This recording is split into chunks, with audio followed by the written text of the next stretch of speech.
Something sinister is going on in the United States right now. It is making America's Jewish community very nervous, and it should alarm all of us. Police responding to a Jewish community center after a bomb threat. More than 100 headstones destroyed at a historic Jewish cemetery. And the latest in a rash of bomb threats to JCCs across the country.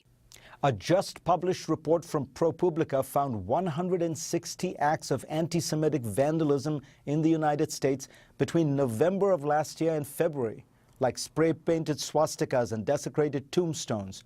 And then there are the 145 bomb threats against Jewish organizations that ProPublica has counted already in 2017. Why are we suddenly experiencing an increase of anti-Semitism?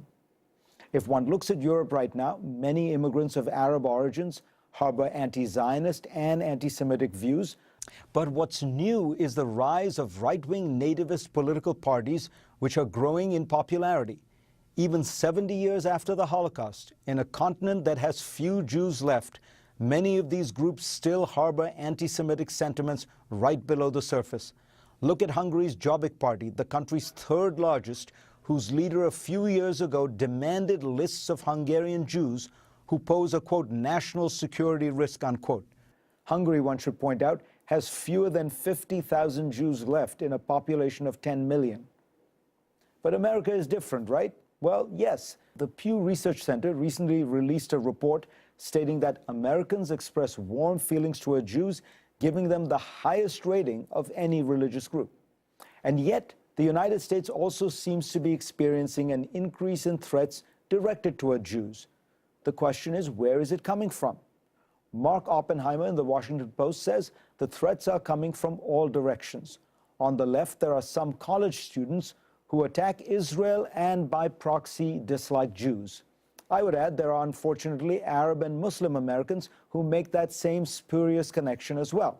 But Oppenheimer continues, there is a large group on the right with anti-Semitic views as well, a motley mix of nativists, conspiracy theorists, twisted populists, and the paranoid and delusional. However, before we declare that violence towards Jews is on the rise, Oppenheimer says, we should discern what's new from what we're simply noticing for the first time. The uncomfortable truth is that anti-Semitism has always existed in the United States, as Mika Danzig points out in an article in The Forward.